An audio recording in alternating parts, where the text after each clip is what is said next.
We're going to tune in to local Hawaii news. An invasion of jellyfish.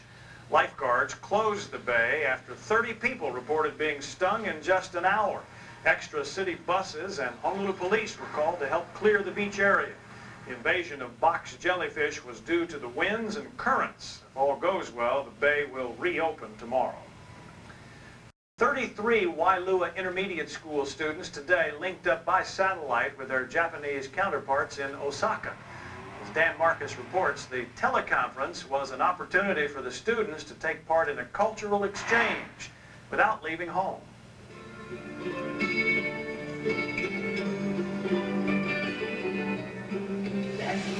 Hawaii students beamed an image of their own culture to Japan, sharing things like popular t-shirts and Willie K music. I told them about our shaka signs, and I told them about our the Stephanosle. The students overcame language barriers and found that one of the biggest gaps between the two cultures is the cost of living. So expensive, so we can't eat papaya or other fruits. So I learned that everything costs a lot more than down here. Like their Nintendo games and their rice and their food. For some of them, to travel out here or to even to talk to other students in other areas is like a once-in-a-lifetime experience. Program coordinators say the exchange demonstrates the potential for cross-cultural education in the future. My sunshine, my only sunshine, you make me happy. The teleconference was the highlight of a 2-week summer school program designed to teach Hawaii students more about their Pacific neighbors. Dan Marcus, Channel 2 News. All right, Bob Hogue's here now with sports, and Joe Montana back on the gridiron in action. How about that? Now he's a member of the Kansas City Chiefs, no longer a San Francisco 49er, but he looked like a Niner, at least for a little while tonight. We'll show you highlights when we come back. Stay tuned. Keone should not be much of a consideration as far as affecting our weather. It will in a couple of ways.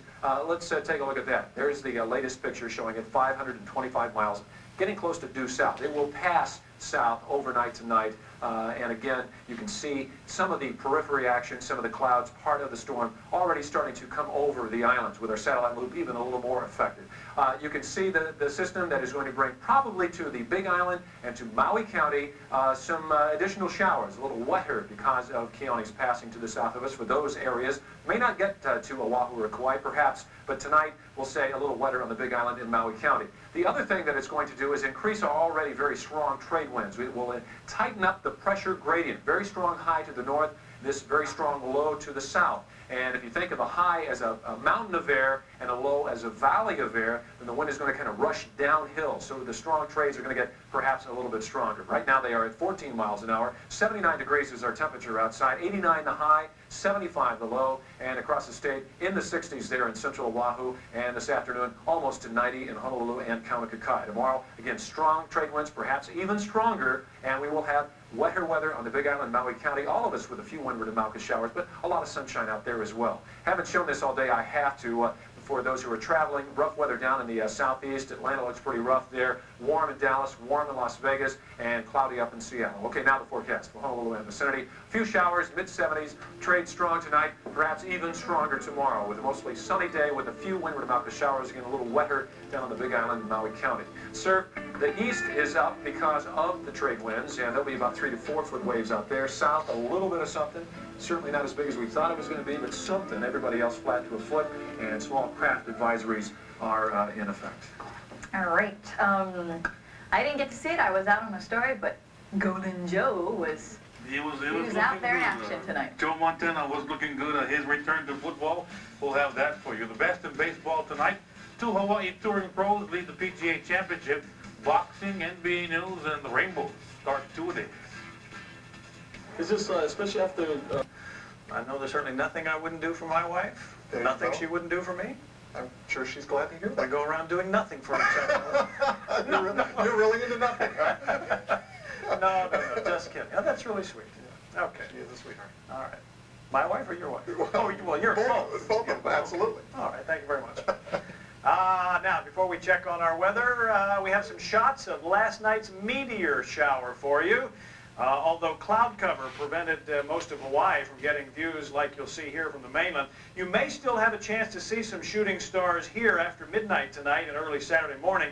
Experts say visibility depends on how clear our skies are. So let's check the weather forecast now. Small craft advisories remain in effect for all Hawaiian waters due to strong and gusty trade winds. What you're watching is the world's largest production aircraft, the Antonov 24, taking off from Honolulu Airport tonight. It's on its way to the South Pacific island of Nandi. Currently, it is 78 degrees. Relative humidity 71%, and winds east-northeasterly at 13 miles per hour. This aircraft, by the way, was just passing through the islands on the way to Nandi. And last report now, Hurricane Fernando, which is the white swirl on the far right edge of your screen, was over 1,000 miles away from the islands. Tropical storm Keone is about 500 miles south of Hilo. Forecasters say Keone is packing winds of 65 miles per hour with gusts up to 80, and is moving westerly at about 18 miles per hour. Keone is not expected to reach hurricane strength until early Saturday, when it's expected, according to the Weather Service, to be far to the south of Kauai. We'll keep you posted. At this hour, Lihue checks in at 79 degrees, Kona 81. And tonight, forecasters say a few showers, mainly over the Windward and Mauka areas, a low in the mid-70s. And tomorrow, more windward and Mauka showers, but otherwise mostly sunny skies, a high in the upper 80s, and gusty trades 15 to 30 miles per hour. Finally tonight, just in time for next week's 16th anniversary of the death of the king of rock and roll, is David Adler's new book, The Life and Cuisine of Elvis Presley. Adler calls it the first book to explore the last great frontier of Elvis's life, his stomach. Adler interviewed Elvis's cook, nurse, stepbrother, and several personal servants to collect what he calls untold stories of what he says is Elvis' first love, food. There are tales of Elvis waking up in the middle of the night and eating 5 hot fudge sundaes, flying from Memphis to Denver in his private jet to eat one of his favorite sandwiches made of a loaf of Italian bread, a jar of peanut butter, a jar of jelly, and a pound of bacon.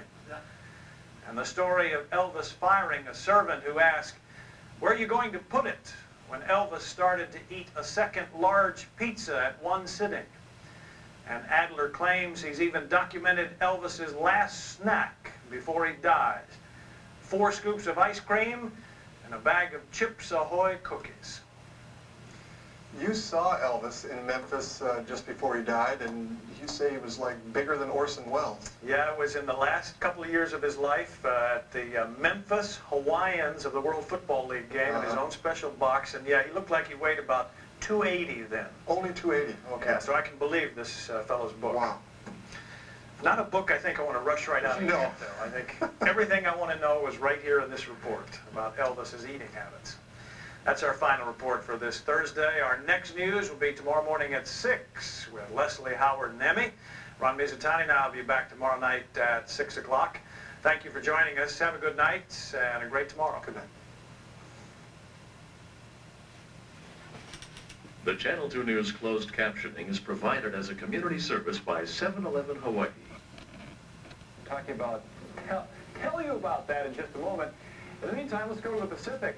Actually, we won't go to the Pacific. We will right now go to the far eastern Atlantic, and we show what we call the intertropical convergence zone here. Basically, the easterly winds carrying thunderstorms off of Africa, moving westbound.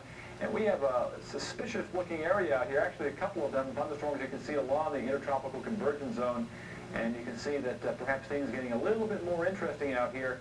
And certainly we'll keep an eye on what is potentially brewing out here as middle of August, the water temperature getting up to 80 degrees or higher, and with that occurring, the ever-present threat of those easterly waves becoming a little bit more significant. To the Gulf of Mexico, things looking quiet here. We are seeing some clouds stretched out from central Florida into the mid-Atlantic, but nothing really significant going on there. Let's take a look at Hurricane Fernando. In the meantime, the Pacific 16.6 north and 131.7 west. That's about 1,500 miles east-southeast of Hilo, Hawaii. Top winds now, still pretty impressive, 130 miles per hour. But a close inspection of the center of that hurricane showing the eye getting just a little bit ragged right now. And that can be an indication that perhaps the storm is not quite as strong as it has been in recent days. Still a significant system, and one that we'll keep an eye on as the days go by. All right, let's go take a look at what things will be looking like Friday morning as we show an area of low pressure, weak one here in the lower Ohio Valley. The green represents where showers and thunderstorms should be cropping up. Back in the Carolinas, maybe North Georgia and eastern Tennessee, an increasing spread of good news.